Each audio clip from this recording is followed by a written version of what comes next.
Hello guys! For today's video ay gagawa tayo ng Korean kimchi.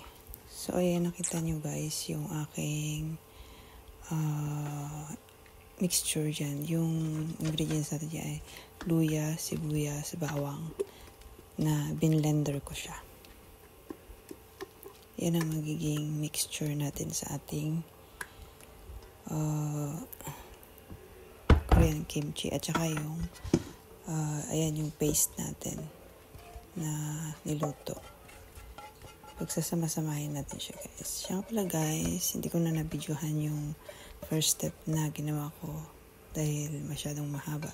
So shortcut na tayo. So yung cabbage natin, yung Chinese cabbage natin ay binabad ko na yan guys ng mga isang oras sa asin. So yung pagbabad doon ay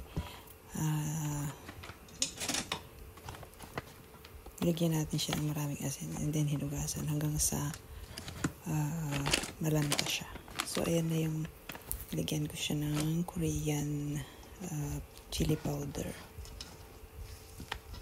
And then yung ayan yung sauce na Korean. Sa grocery guys, meron din yan. Yung ginawa natin cornstarch ba yan? Cornstarch yan niluto ko guys sa water. So yan yung yan yung i-coat natin sa ating Chinese cabbage. Yung Chinese cabbage ko is drain ko na rin siya guys. So, nauna kong ginawa yung pagbabad sa Chinese cabbage ng mga ilang oras. So, yung gawin natin pang garnish natin, lagyan ko siya ng labanos at saka carrots and then spring onions.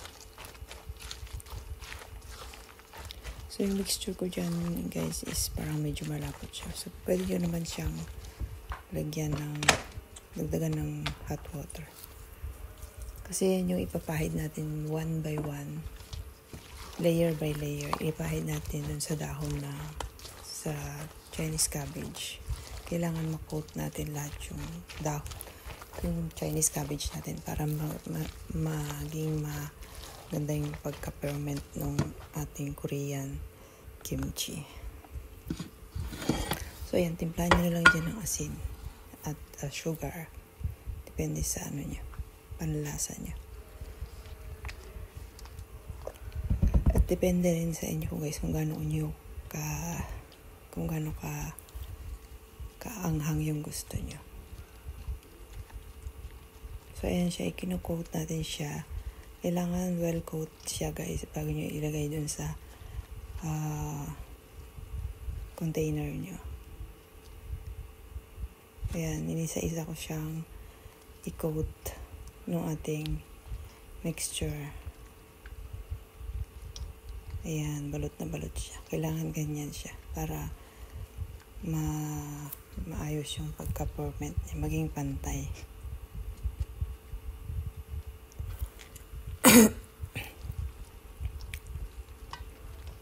So, ayan lang. Ulit-ulitin lang natin hanggang sa malagyan natin siya lahat.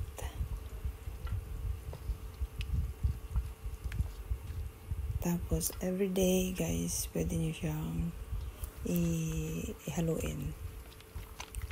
Para, babalik ta rin nyo para yung nasa ilalim.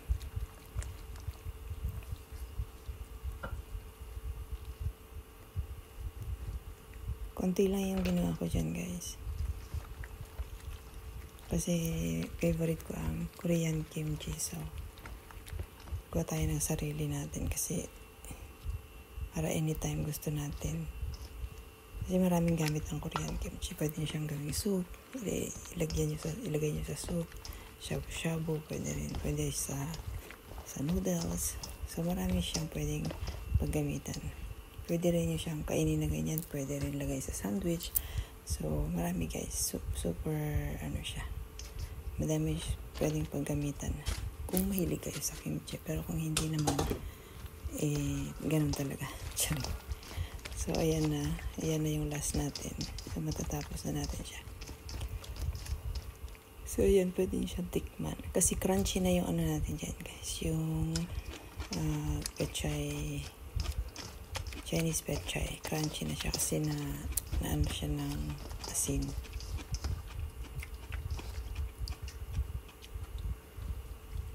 Na-coat na siya. Ay, nababad siya sa asin.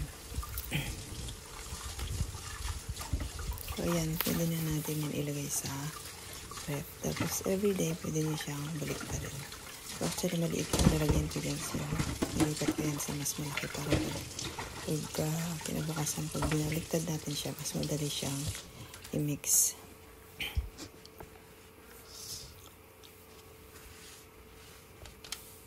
So, ayan, punong-puno siya. Pero nilipat ko ng lalagyan niya, guys, yung malaking Tupperware na may takip. Tapos, lagay natin sa ref. Ayan, o. Kasi hindi ko mahanapan yung Tupperware kung malaki. So, ayan, lipat ko siya para mas maganda siyang ibaliktad.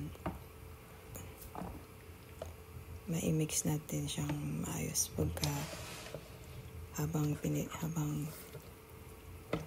nag-ferment siya.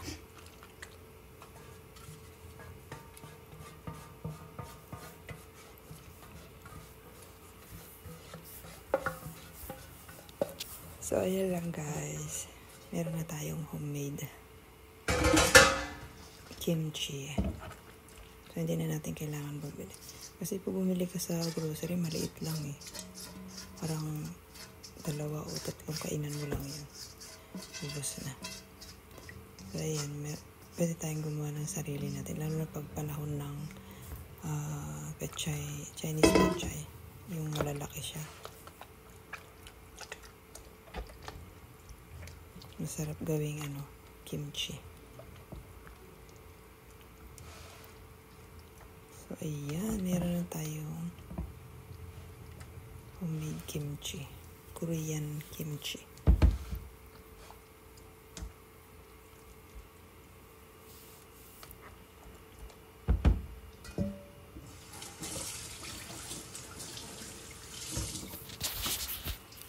So, yun lang, guys. And thank you for watching.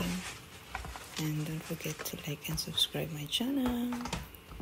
Thank you, guys, for watching. Don't forget to like and subscribe also. Ayan, lagay na natin siya sa ref.